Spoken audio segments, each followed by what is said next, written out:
Hi, Chuck Hawley from West Marine with an inflatable life jacket 2-minute buyer's guide. Now, it's hard to pack all of the features that these life jackets have into 2 minutes, but we're going to take a whack at it.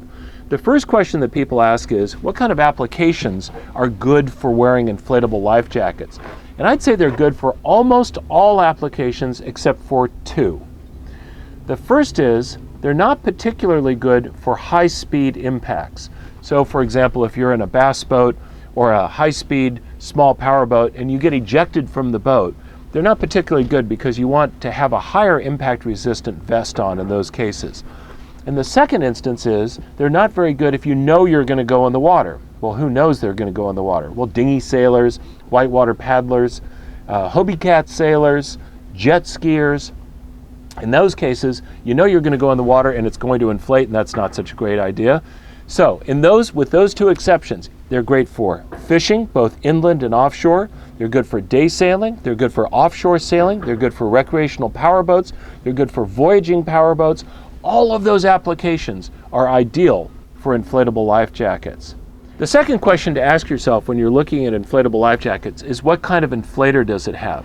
The inflators fall into 4 different categories: manual, automatic but without cylinder seal indication, automatic with cylinder seal indication, and hydrostatic. The advantage of a manual device is that it's less expensive and generally less bulky. We prefer, though, to see our customers wearing automatic water-activated inflatables. In that case, there's the older technology where if you use a CO2 cylinder that's already been used, the mechanism doesn't actually show you that it's been used. Modern units use a little green indicator that show you when the CO2 cylinder is good and the water sensing element is good. The most advanced inflator is one that's hydrostatic, meaning that you can drown the device with water, you can shower it, you can spray it, you can do anything, but until you actually immerse the inflator into the water, it won't activate. So many of our most active sailors like to have the hydrostatic units.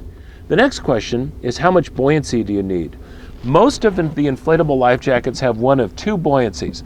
They either have about 24 or 25 pounds of buoyancy, or they have 35 pounds of buoyancy. More buoyancy is better in heavier water and heavier wind conditions, because you want the buoyancy to keep your head and neck out of the water so it's easier to breathe.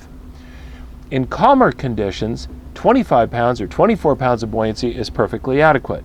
So we divide the world into coastal life jackets and offshore life jackets, offshore having the greater buoyancy.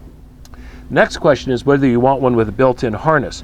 Many of our life jackets will have the ability to have a tether clipped into them, either like this deck vest from Spinlock where it has a loop to attach it to, or other ones will have heavy D-rings in the front of them. The D-rings allow you to snap a tether into it and then snap to a jack line or a pad eye on board your boat. Those are used almost exclusively for offshore cruising and racing sailboats. For all other uses, although you can certainly wear a harness model, you generally use one without a harness. It's a little lighter weight and it saves you $20 or $30 in expense. The final question is, what sort of features do you want? Certainly, I'd put in that feature category the type of inflator, especially upgrading to either a hydrostatic inflator or a cylinder seal indicator inflator. But you may find other features you like too. For example, several of these models use a zipper to close instead of Velcro. And the nice thing about that is, no matter how hard you shake it, it doesn't come out of, the bladder stays in place. It doesn't burst through the zipper. Another design is just the use of padding and the use of foam to make the collar more comfortable. Many of these models have neoprene around the neck, and when you're wearing them, it's very comfortable. You don't really feel like you're wearing a life jacket. Finally, some of these models have pockets. And I know it sounds silly, but because the life jacket's on the outside of your garments, having a pocket in your life jacket allows you to put a knife or a strobe light or possibly a personal locator beacon or a man overboard beacon right on the outside of your garment so that you don't have to hunt for it. Inflatable life jackets have really revolutionized how we think about wearing a life jacket. And as a result, life jacket use has gone up in certain categories quite a bit since the introduction of inflatables. We recommend that everybody wear a life jacket when they're on the water, and especially a high buoyancy, high performance inflatable life jacket. Most of these products are available throughout our chain of 300 stores or online at westmarine.com.